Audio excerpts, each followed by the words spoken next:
enjoyed episode 1, I did as well. The vehicle has been sold, and today we're going to break down as to what the cost associated with rehabbing the vehicle, getting it up to par, some of the mistakes that I have made, and along with that, the part that you guys probably been waiting for the most is the profits. What were the profits in this endeavor? How much money did we make, and how much are we carrying over to our new purchases? And we're about to find out right now. So before we break down as to what we made, I'm gonna be honest with you guys, we could have made a lot more money. What occurred was, in the middle of rehabbing this vehicle, it's something I do part-time. So I do my regular, job. I run into opportunities left and right, and I've gathered up some vehicles. So people know that. And I had somebody reach out to me that they needed a vehicle. Their vehicle had kicked the bucket, and without the vehicle, they couldn't get to work, they couldn't do things. And I'll tell you right now, you wanna not necessarily stay away from dealing with, I've always said it's not great to mix business with friends or family.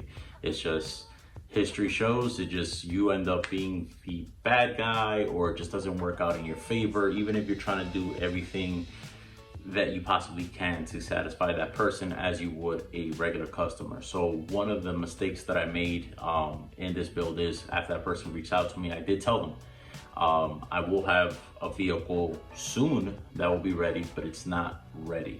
And that person was very, hey, I understand, it's great, just keep me in mind, or I want the vehicle. Is what it broke down to, is I want the vehicle, I need the vehicle, and I understand that it's not ready, so no pressure on my end, just let me know when the vehicle's ready, and that, and we can make the deal. With that being said, I spent more time getting the vehicle finished, getting it ready, and that amount of time that,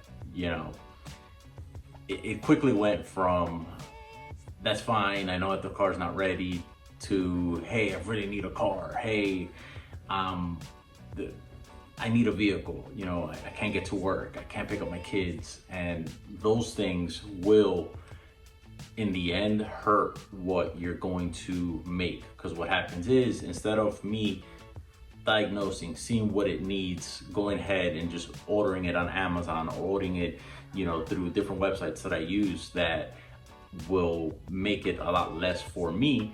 For instance, I had to order a hose, for another vehicle. That hose is a proprietary hose. At the dealership, it was like $300. I do have access to a commercial account. With the commercial account, it was $100. That same part, and that's with my discount, that same part number, that same brand, it was a Dorman brand, was $22 on Amazon. So we're talking about paying 4 or 5 times as much, because instead of waiting the 2-3 days, and we do have Amazon Prime, it's just a lot of things take a few days to get here, then wait till the evening or when I have time to jump into it and do it. So long story short, I ended up spending more money than I would if I were to just taking my time. Taking my time will allow me to have a better profit margin. What was a fly here? Better profit margin, which in the end will make us more money, or leave us room, so if we run into anything else, then we could put that towards that. So in order to move along the process of getting the vehicle done, I did outsource to get the water pump while it was there, got the O2 sensors done, and these are all things that I could have gotten a lot less had I just purchased them on Amazon, waited for them to come on here, but instead I paid 300-400 times the amount that I could have got it for. So with that being said, that's why you'll see here our total breakdown between parts, labor, and everything that I had invested into the vehicle. And obviously I'm not counting my labor, but our cost, when you break down everything on the list, was $1,295 if I'm not mistaken, and I'll put it up here on the side. That is the cost, including the vehicle, the transporting of the vehicle, everything that it needed. with the vehicle being done, the person that wanted the vehicle, they, left me a down payment on the vehicle. They went and, I was like, all right, gave them the title. They registered the vehicle, had already plates, and I still had not handed the vehicle. So I was pressed. So instead of ordering things and having it, wait, and getting it significantly less, pretty much paid top dollar to have these things done. On top of that, heavily discounted the vehicle. And that's one of the things that you run into, or you have to kind of figure out the best placement when dealing with friends or family or anything of that sort. You're usually going to take a hit because you want to look out for them. So with that being said, that brought up our total way higher than opposed if I were to have just done the work myself or ordered them online. Could have been huge savings, but nonetheless, we still make great money. So sold the vehicle, $2,500. It was $1,295. So we made, what was it, $1,205 on the deal, which isn't bad, Could I have got more? Absolutely. Could I have spent less? Absolutely. But it's preferably, to me, word of mouth. When that person needs a vehicle, if their family member needs a vehicle, if one of their kids is, they know that I have the vehicles, I'm gonna look out for them through and through and make sure that these vehicles are, up to par. Another thing is that I like to do is when I rehab a vehicle, especially if it had any type of mechanical issues, I want to drive that vehicle, put some miles on it. I want to make sure that everything is the way it's supposed to be with that vehicle before I go ahead and sell a vehicle. Because at the end of the day, yeah, selling the vehicle as is, but you're stamping your name on that vehicle. So if you go ahead and sell a vehicle to Joe Schmo, and next thing you know, the car breaks down to them a week later, a lot of people don't understand. You're selling the car as is. As far as I'm concerned, as far as I know, the vehicle is a great A to B vehicle, or a great vehicle to last you down the line. But I can never guarantee these things. I'm not a dealership. I'm not I don't have a warranty attached to this. They are sold as is.